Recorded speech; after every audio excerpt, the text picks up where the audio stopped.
नमस्कार दोस्तों, मैं राजकुमार मौर्य प्रखर इंडिया यूट्यूब मंच पे आपका स्वागत है। बहुत बड़ी खबर आ चुकी है उत्तर प्रदेश की राजनीति से, समाजवादी पार्टी से। उत्तर प्रदेश में 2027 में विधानसभा का चुनाव होना है। 2027 के विधानसभा चुनाव के लिए समाजवादी पार्टी ने अपनी तैयारी तेज कर दी है।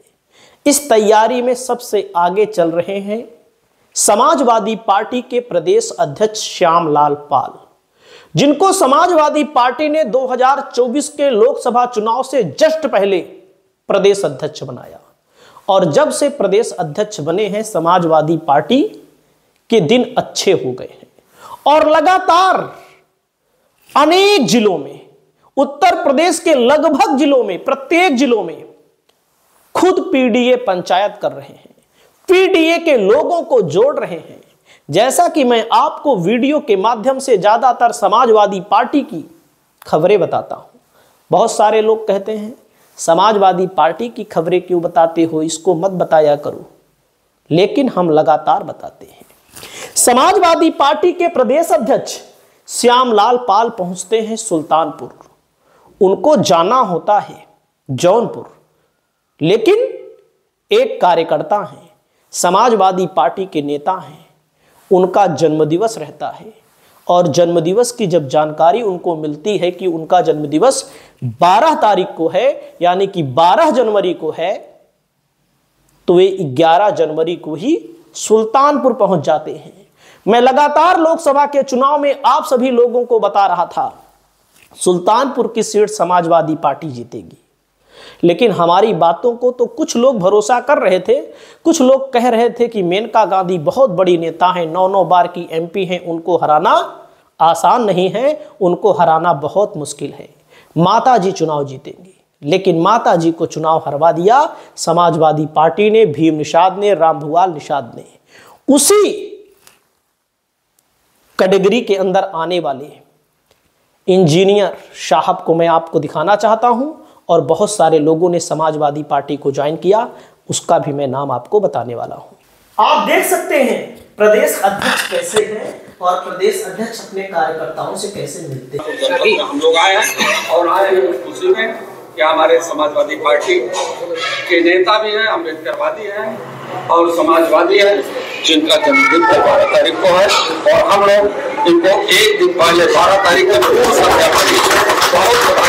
बहुत बधाई देते हैं कि आप जैसे व्यक्तित्व श्री राममूर्ति चौरसिया जी को बहुत बहुत सम्मान देते हैं और हम सभी लोग अपेक्षा करते हैं कि आप हम लोगों के लिए, देश के संविधान के लिए आपकी उम्र सदैव सदैव और बढ़ती रहे, इसी अपेक्षा के साथ हम लोग। आप समझ सकते हैं राममूर्ति चौरसिया जी इस समय लम्हुआ विधानसभा सीट से प्रबल दावेदार भी माने जा रहे हैं। और कुछ लोग हमारी इस वीडियो को देखेंगे तो कहेंगे ऐसा क्यों बोल रहे हो राममूर्ति चौरसिया। दरअसल समाजवादी पार्टी लम्हुआ विधानसभा सीट लगातार 2 बार हार रही है, जिसका आंकड़ा भी मैं आपको दिखाना चाहूँगा। सबसे पहले मैं लाया हूँ खबर कि भाई कौन से लोग हैं जो समाजवादी पार्टी में शामिल हुए। बहुत बड़े बड़े नेता जब शामिल होते हैं तो लोग कहते हैं इन लोगों के पास कहाँ वोट है। असली वोट तो इन्हीं लोगों के पास है।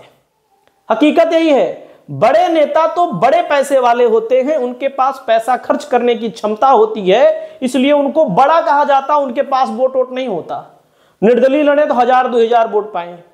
लेकिन जो एकदम कैडर वाले व्यक्ति हैं, मैं उनकी बात करता हूं लगातार। राजकुमार गौतम जी हैं, इन्होंने समाजवादी पार्टी ज्वाइन की है। एमआर नंदवंशी हैं, सेवानिवृत्त रीडर रहे हैं दीवानी न्यायालय के। भारत मुक्ति मोर्चा उत्तर प्रदेश के पदाधिकारी, प्रदेश अध्यक्ष महेंद्र बौद्ध, प्रदेश महासचिव सुरेश चौधरी,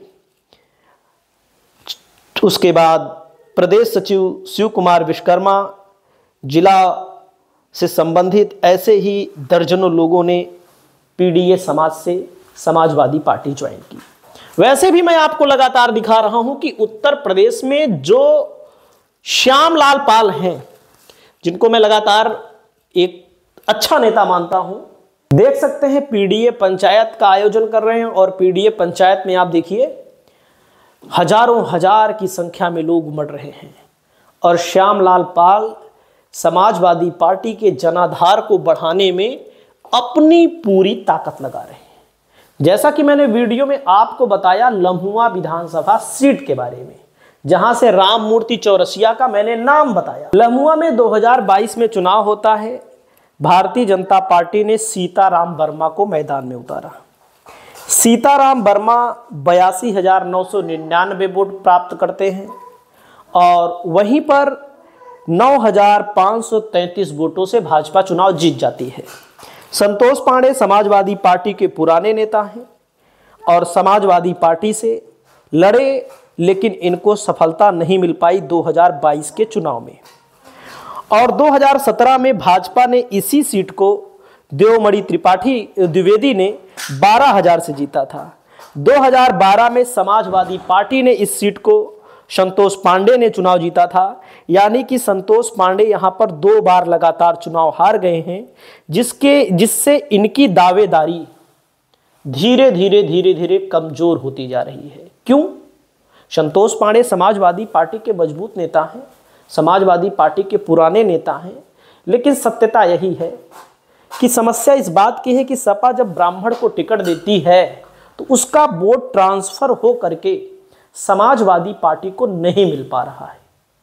तो आप समझिएगा, मतलब जैसे कि किसी मौर्या को देगी तो 90% मिल जाता है, लेकिन ब्राह्मण को देने के बावजूद समाजवादी पार्टी को मुश्किल से 25-30%, आप बढ़ाना चाहें तो और बढ़ा सकते हैं, 40 मान लीजिए, 50 मान लीजिए, लेकिन 50% तब भी बीजेपी के साथ चला जाता है, क्योंकि बीजेपी ने EWS जो दिया है ब्राह्मण समाज को, यानी कि सामान्य वर्ग के लोगों को, EWS के अलावा उनकी वैचारिक पार्टी भी भारतीय जनता पार्टी है। तो इनकी दावेदारी धीरे धीरे कमजोर हो रही है। हालांकि अखिलेश यादव के बहुत करीबी नेता माने जाते हैं, लेकिन अगर चुनाव समाजवादी पार्टी इनको देगी तो भारतीय जनता पार्टी जो है किसी बैकवर्ड को दे देगी।